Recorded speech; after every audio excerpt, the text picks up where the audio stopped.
Hello दोस्तों, आप सभी का बहुत बहुत स्वागत है अक्षय वन चैनल पर। और आज मैं आपके लिए लेकर आया हूं अपने सब्सक्राइबर्स की भेजी कुछ इंडियन हॉरर स्टोरीज। तो पहली घटना जो मैं आपको बताने जा रहा हूं वो मुझे ओडिशा से अभिषेक जी ने भेजी है। तो अब आगे की घटना मैं आपको उन्हीं के नज़रिए से बताऊंगा। मेरा नाम अभिषेक बालियार सिंह है। मैं ओडिशा के कोरधा डिस्ट्रिक्ट का रहने वाला हूँ और आज मैं आपको दो बिल्कुल सच्ची भूतिया घटनाएं बताने जा रहा हूँ। पहली घटना मेरे पापा और बुआ जी के साथ हुई थी और दूसरी घटना खुद मेरे साथ हुई थी। तो अब मैं आपको बताता हूँ पहली घटना जो कि मेरे पापा और बुआ जी के साथ हुई थी। ये घटना 1978 की है। उस समय मेरे पापा 7 साल के थे और मेरी बुआ 16 साल की। मेरे पापा उस समय परिवार के साथ गांव में रहते थे। तो एक बार की बात है, मेरे पापा और बुआ ने गांव में एक जामुन के पेड़ से चोरी छुपे जामुन तोड़ने का प्लान बनाया था।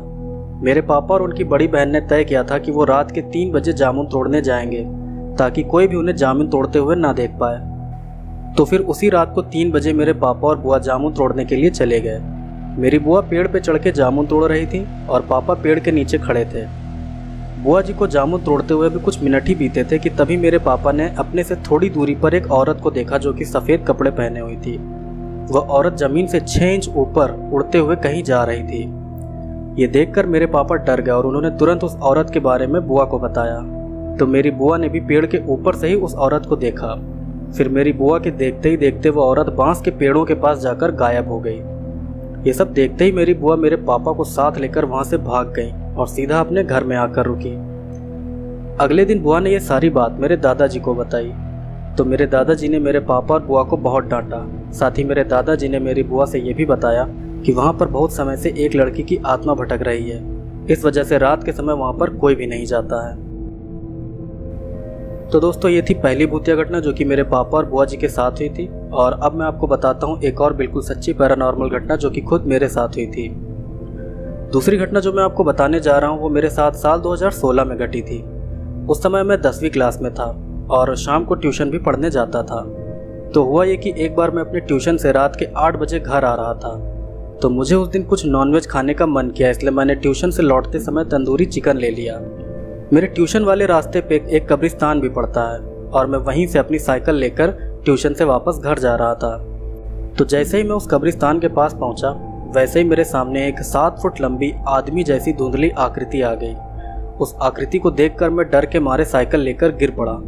फिर जब मैंने उठकर देखा तो पाया कि वहाँ पर अब कोई भी नहीं था। इसके बाद मैं डरा सहमा सा सीधा अपने घर चला गया। घर जाकर मैंने ये बात अपनी मम्मी को बताई तो उन्होंने मुझे बहुत डांटा और कहा कि रात के समय खाने का सामान लेकर कब्रिस्तान के पास से नहीं निकलना चाहिए, इससे बुरी आत्माएं पीछे पड़ जाती हैं। इसके बाद मैं रात को खाना खाकर सो गया। फिर रात को नींद में ही मुझे बहुत भयानक सपने आने लगे, जिससे मैं नींद में ही चिल्लाने लगा। मेरे चिल्लाने की आवाज़ सुनकर मेरी मम्मी मेरे पास आ गई। फिर मैंने वो पूरी रात जागते हुए काटी। अगले दिन मम्मी मुझे एक बाबा के पास ले गई, जिन्होंने मेरी मम्मी को बताया कि इसके पीछे एक बुरी आत्मा पड़ गई है जो इसको परेशान कर रही है। फिर उन बाबा ने मेरे ऊपर कुछ झाड़ फूंक किया और साथ ही मुझे पहनने के लिए एक ताबीज भी दिया, जिसे पहनने के बाद मैं ठीक हो गया। दोस्तों, ये थी पहली हॉरर स्टोरी और अब मैं आपको सुनाता हूँ मेरे सब्सक्राइबर की भेजी एक और रियल हॉरर स्टोरी। अब जो स्टोरी मैं आपको सुनाने जा रहा हूँ वो मुझे अभिषेक पुरोहित जी ने भेजी है। तो आगे मैं आपको उन्हीं के नज़रिए से ये पूरी घटना बताऊंगा। मेरा नाम अभिषेक पुरोहित है। मैं महाराष्ट्र का रहने वाला हूं और आज मैं आपको मेरी दादी के साथ हुई एक बिल्कुल सच्ची भूतिया घटना बताने जा रहा हूं। ये घटना मेरी दादी के साथ आज से 35 साल पहले हुई थी। दरअसल मेरी दादी गांव की रहने वाली हैं और पुराने समय में मेरे गांव के ज़्यादातर लोग तालाब में ही नहाने जाते थे। पुराने समय में गाँव में बहुत कम ही बाथरूम होते थे और अगर होते भी थे तो लोग उनको बहुत कम ही यूज़ किया करते थे। तो चाहे वो लेडीज़ हो या जेंट्स, वो सभी ज़्यादातर तालाब में ही नहाने जाते थे। तालाब में नहाने की वजह से सभी लेडीज़ सुबह बहुत जल्दी उठकर तालाब जाके नहा लेती थी। मेरी दादी भी अपनी एक सहेली के साथ सुबह सुबह नहाने के लिए तालाब जाया करती थी। मेरी दादी की सहेली हर रोज़ सुबह 4 बजे दादी को जगाने के लिए उनके घर आके आवाज़ लगाती थी। पर एक बार मेरी दादी की सहेली दादी को जगाने के लिए रात के 2 बजे ही आ गई। मेरी दादी नींद में थी, इसलिए उन्होंने टाइम पर ध्यान नहीं दिया। फिर दादी अपनी सहेली के साथ नहाने के लिए तालाब की तरफ चल दी। दादी के घर से थोड़ा दूर एक खंडहर पड़ता है जो कि तालाब के रास्ते में ही पड़ता है। तो उस खंडहर के पास पहुंचकर दादी की सहेली ने दादी से कहा कि सुनो, तुम थोड़ी देर यहीं रुको, मैं ज़रा टॉयलेट करके आती हूँ। फिर दादी की सहेली उस खंडहर के पास चली गई। अंधेरा होने की वजह से दादी भी देख नहीं पाई कि उनकी सहेली खंडहर में कहाँ गई हैं। फिर काफ़ी देर तक इंतजार करने के बाद भी जब दादी की सहेली नहीं आई तो दादी को इस बात पर गुस्सा आ गया। उन्हें लगा कि शायद उनकी सहेली उनके साथ कोई मजाक कर रही है। यही सोचकर दादी गुस्से में उनके घर चली गई। उनके घर जाकर दादी ने अपनी सहेली को आवाज़ लगाई तो दादी ने देखा कि उनकी सहेली नींद से उठ के चली आ रही है। फिर दादी ने गुस्से में अपनी सहेली से कहा कि तुमने मुझे वहाँ खंडहर के पास अकेला छोड़ दिया और यहाँ आकर आराम से सो रही हो। ये मजाक मुझे बिल्कुल भी अच्छा नहीं लगा। दादी की यह बात सुनकर उनकी सहेली बिल्कुल हैरान रह गई। फिर उन्होंने दादी से कहा कि कैसी बात कर रही हो, मैं तो तुम्हारे साथ कहीं गई ही नहीं, मैं तो घर पे ही थी और वैसे भी अभी रात के 2:30 बज रहे हैं, तो इतनी रात को मैं तुम्हें जगाने क्यों आऊँगी। अपनी सहेली की यह बात सुनकर दादी बिल्कुल हैरान रह गई। तब दादी ने कहा कि अगर तुम मेरे साथ नहीं गई थी तो वो कौन थी जो मेरे साथ जा रही थी। फिर अगले दिन मेरी दादी ने यह बात घर वालों को बताई तो उन्होंने बताया कि हमारे गांव में एक छलावा लगता है जो अक्सर लोगों को परेशान करता रहता है। उस दिन वो छलावा ही तुम्हारी सहेली की शक्ल लेकर तुम्हारे पास आया था। ये तो अच्छा हुआ कि उसने तुमको कोई नुकसान नहीं पहुंचाया। दोस्तों, ये थी मेरे सब्सक्राइबर की भेजी दूसरी सच्ची भूतिया घटना। और अब मैं आपको बताता हूँ पंजाब में घटी एक बहुत ही रहस्यमयी घटना। ये घटना भी मुझे मेरे एक सब्सक्राइबर ने ही बताई है। जिन्होंने मुझे ये घटना बताई है उनका नाम सनी है और आगे मैं आपको उन्हीं के नज़रिए से ये पूरी घटना बताऊंगा। हेलो अक्षय, मेरा नाम सनी है। मैं पंजाब के नवाशहर इलाके का रहने वाला हूँ। मैं आपके चैनल के सारे वीडियो देखता हूँ और आपके वीडियो मुझे बहुत अच्छे लगते हैं। अभी हाल ही में आपने जो ड्वांडे नाम के छोटे छोटे इंसानों जैसे जीवों पर वीडियो बनाया है, उस वीडियो को देखकर मुझे अपने साथ हुई एक घटना याद आ गई और वही घटना मैं आज आपको बताने जा रहा हूँ। दरअसल ऐसे ही जीवों को देखे जाने की एक घटना हमारे गांव में भी हो चुकी है। ये घटना साल 2003 की है। तो बात यह है कि हमारे गांव का इतिहास बहुत पुराना है। अपने देश की आज़ादी से पहले हमारे गांव में सभी मुस्लिम लोग रहते थे जिनके बहुत बड़े बड़े घर थे। उनके घर के पास में ही एक बड़ा सा कुआं भी था। फिर भारत पाकिस्तान के बंटवारे के बाद वो सभी मुस्लिम लोग पाकिस्तान चले गए और उन सभी के घर खंडहर बन गए और साथ ही उनके घर के पास वाला कुआं भी सूख गया। तो बात है साल 2003 की। उस समय मैं 8 साल का था और मेरा बड़ा भाई 12 साल का। तब एक बार हमारे गांव में उसी बड़े कुएं की सफाई की जा रही थी। सफाई करके उस कुएं को दोबारा इस्तेमाल के लायक बनाया जा रहा था। तब उस दिन मेरा बड़ा भाई स्कूल गया था और मैं घर पर ही था। तो स्कूल से घर आते ही मेरे भाई ने मम्मी से कहा कि मम्मी उस पुराने कुएं की सफाई करते समय उसमें से 2 बौने इंसान निकले हैं और गांव के सभी लोग उन बौने लोगों को देखने जा रहे हैं। अपने भाई की ये बात सुनकर मैंने भी मम्मी से कहा कि मैं भी जाऊंगा उन बौने लोगों को देखने, लेकिन मेरी मम्मी ने मुझे वहां नहीं जाने दिया। फिर मेरे पापा और मेरा बड़ा भाई उन बौने लोगों को देखने के लिए कुएं के पास चले गए। कुएं से बौने लोगों के निकलने की वो बात पूरे गांव में फैल गई थी।